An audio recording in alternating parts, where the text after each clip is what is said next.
Tim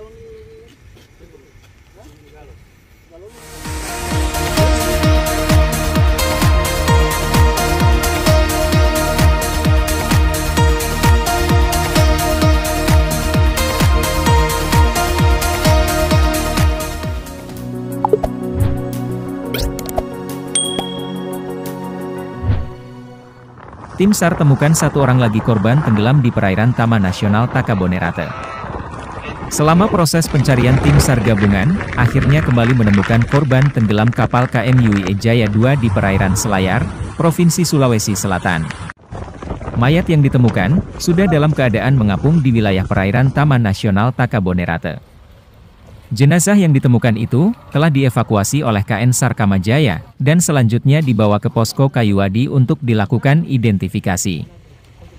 Mesianus, Kepala Basarnas Makassar, mengatakan bahwa untuk pencarian hari ke-8 ini ditutup sementara dan dilanjutkan esok harinya. Dikabarkan, hingga memasuki hari ke-8 pencarian, tim SAR gabungan telah menemukan 12 orang selamat, 5 orang meninggal, dan 18 orang masih dalam proses pencarian, tutur Mesianus.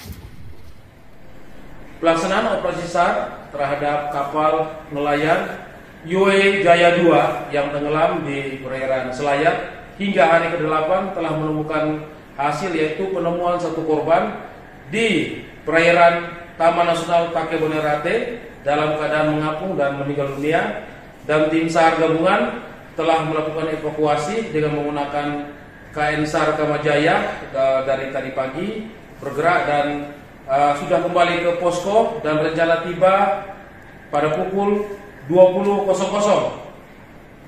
Dan jarak dari lokasi yang ditemukan ke posko kurang lebih 85 nautical mile. Dan terkait dengan pelaksanaan operasi SAR ini, maka jumlah korban yang kami sudah temukan meninggal 5 dan yang selamat 12 orang, sehingga dalam pencarian masih 18 orang. Semoga pelaksanaan operasi SAR ini bisa berjalan dengan baik dan mohon doa dukungan daripada seluruh masyarakat.